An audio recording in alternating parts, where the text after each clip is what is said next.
Superconscious versus subconscious mind in philosophy and psychology. The human psyche is like a bizarre, multi-level mansion where some rooms are tidy and well lit, conscious mind, others are dark and cluttered with forgotten bric-a-brac, subconscious. And then there's that mysterious top floor, with the great view that you're pretty sure is frequented by genius, superconscious.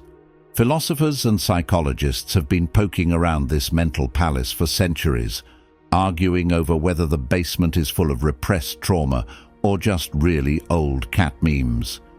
They've also argued whether the penthouse is where divine inspiration lives or just the result of listening too many times to John Denver's Rocky Mountain High. So, grab your metaphorical flashlight, dear viewer, and maybe a slice of pizza, since exploring the mind works up an appetite, as we take a tour through the most fascinating and occasionally fantastical theories about what's really going on up and down the mental staircase. Subconscious mind in philosophy. The basement dwellers.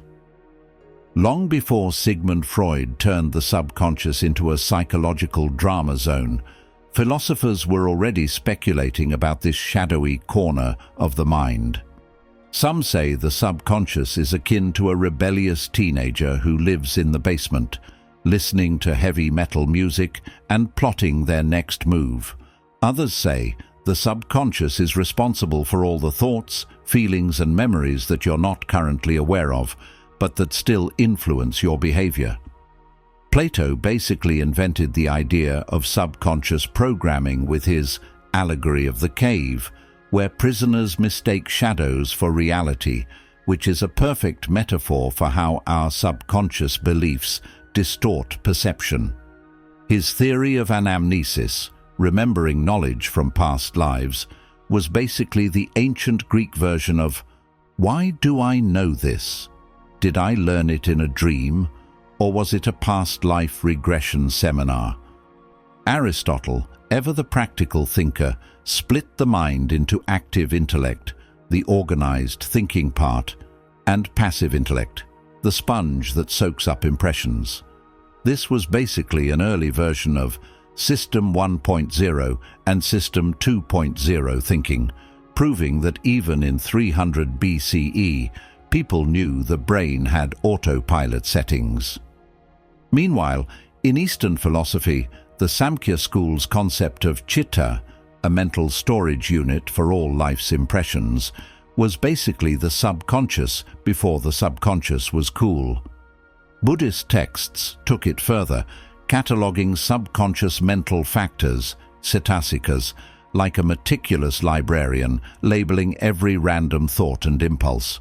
Later came German polymath Gottfried Leibniz, who argued that tiny, unnoticed perceptions, Petit's perceptions, build up into full-blown conscious experience. His mill analogy suggested that if consciousness were a machine, we could walk through its gears, the subconscious, without understanding how it actually works.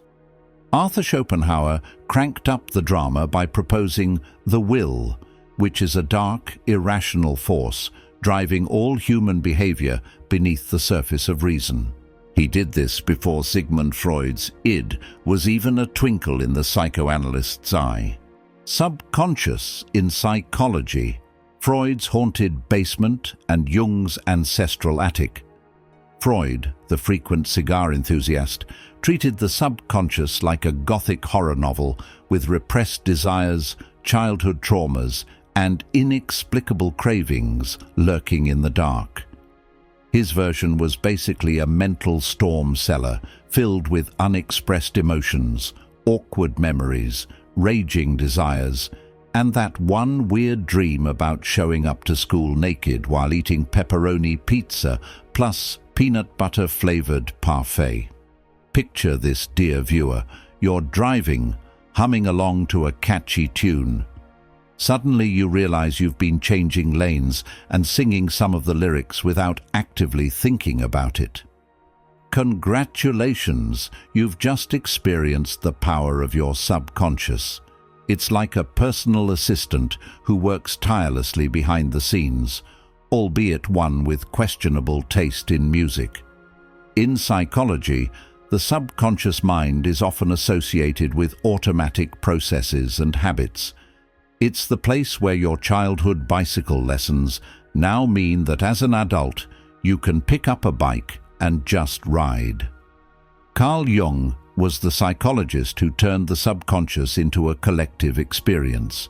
His collective unconscious was like humanity's shared Google Drive, storing archetypes, myths, and primal fears.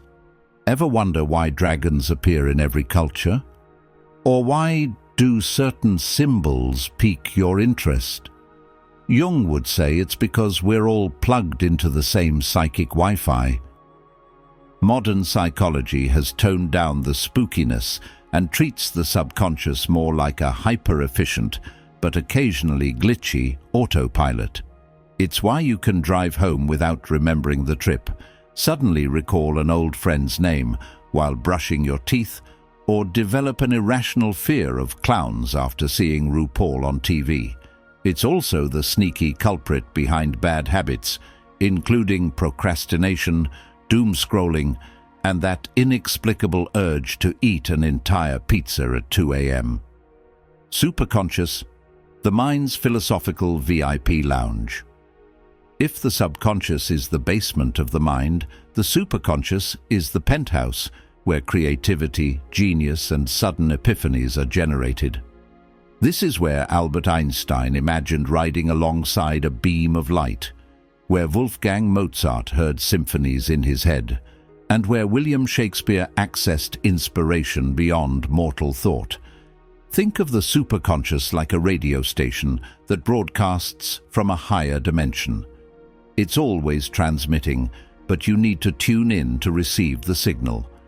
When you do, you might experience a sense of connection to something greater than yourself, whether that's the universe, a higher power, or simply your own deeper nature. Plato was an early fan of the superconscious with his theory of recollection, which are those moments when we suddenly remember deep truths. Plotinus took it further with nous, divine intellect, a higher mind that occasionally blesses us with clarity. Eastern philosophies provide richer vocabulary for superconscious states.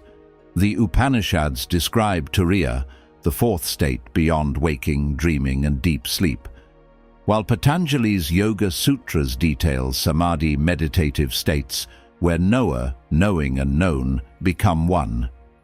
The Zen concept of Kensho, seeing one's true nature, captures those fleeting moments of superconscious clarity. In Western mysticism, Meister Eckhart wrote of the ground of the soul where divine and human meet, while Teresa of Avila's interior castle maps the stages of transcendent awareness. These accounts strikingly parallel modern reports of peak experiences. So, dear viewer, while the subconscious is a dusty archive of your past, the superconscious is a gleaming beacon of your potential, tapping into a wellspring of creativity, intuition, and wisdom. Superconscious, the mind's psychological hotline. The superconscious is an elevated state of awareness in your brain that transcends the limits of your individual ego and subconscious. In transpersonal psychology, notable psychologists like Abraham Maslow and Stanislav Grof believe that the superconscious is a source of creativity, inspiration, and spiritual awakening. Roberto Assagioli, a student of Freud and Jung, mapped the psyche to include the superconscious as a source of wisdom. To paraphrase Assagioli, the superconscious is the realm of intuition, genius, and spiritual awakening. It is not pathological but evolutionary. Psychologist Mihaly Csikszentmihalyi and his work on flow states touches upon the concept of heightened consciousness. When people are in a flow state, they experience deep focus, a sense of unity, and optimal performance. This could be viewed as a form of accessing a higher level of mental function. superconsciousness, and historical leaps. History's greatest breakthroughs often emerged from this superconscious space. Jung spoke of downloads from the collective unconscious and synchronicities guiding his work. Nikola Tesla saw his innovations in electrical engineering via vivid mental blueprints. Pablo Picasso, in his art, sought to tap into the depths of the human psyche, which could be seen as a form of accessing a higher or deeper realm of consciousness. Even Shakespeare's genius likely stemmed from accessing something beyond everyday cognition, whether through inspiration, intuition, connection to a higher power, or really excellent Elizabethan ale. Eternal tug of war, subconscious versus superconscious. The subconscious mind keeps us grounded in habit formation, automatic processes and skills development, while the superconscious mind pulls us toward brilliance, or at least really good ideas in the shower.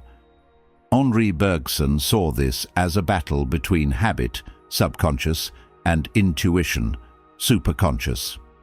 Søren Kierkegaard said, "Faith requires leaping over subconscious doubts." Jean-Paul Sartre called out bad faith when the subconscious tricks us, but praised those rare, authentic moments of superconscious clarity. Eastern philosophies often present the subconscious, vasanas or mental impressions, as obstacles to superconscious realization, moksha or enlightenment. The Bhagavad Gita's metaphor of the chariot, with horses, senses, reins, mind, charioteer, intellect, and owner, true self, beautifully illustrates this hierarchy of consciousness. Modern syntheses and applications. Integral philosopher Ken Wilber synthesizes these traditions by mapping consciousness development from subconscious immersion through self-consciousness to superconscious unity. His pre-trans fallacy warns against confusing primal subconscious states with advanced superconscious ones, as both are non-ordinary but fundamentally different. Cognitive behavioral therapy works with subconscious schemas, while transpersonal psychology explores superconscious states. Mindfulness practices cultivate the witness consciousness that observes both subconscious patterns and superconscious glimpses.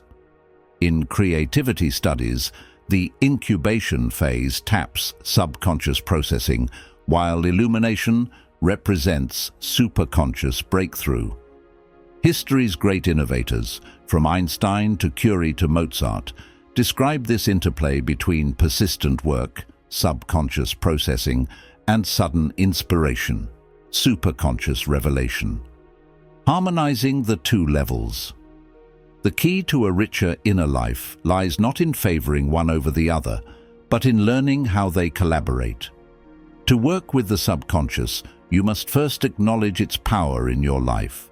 Therapy, journaling, and mindfulness can help unearth buried patterns and rewrite unhelpful scripts. Hypnosis and guided visualization can help you bypass the critical part of your mind and sprout new beliefs directly into the subconscious soil. Cultivating the superconscious requires creating space for it to emerge. Meditation, time in nature, and immersive creative work all help quiet the mental noise. Many great thinkers swear by the shower effect, which are those inexplicable flashes of brilliance that arrive when you're not actively trying to think. Toward integral awareness. The subconscious grounds us in personal and collective history. The superconscious connects us to transpersonal possibilities. Philosophy suggests this isn't a battle, but a marriage, much like Hegel's dialectic, where thesis and antithesis yield synthesis. Perhaps full human flourishing requires honoring both, doing the psychological work to clean our subconscious basement while creating conditions for the upper floor's superconscious to ascend. As the Sufi poet Rumi wrote, "You are not a drop in the ocean, you are the entire ocean in a drop." So, clean your mental basement, but don't forget to visit the penthouse. Who knows? You might just find your next great idea when bypassing the pizza cravings and striving upward into euphoric transformation. Excelsior!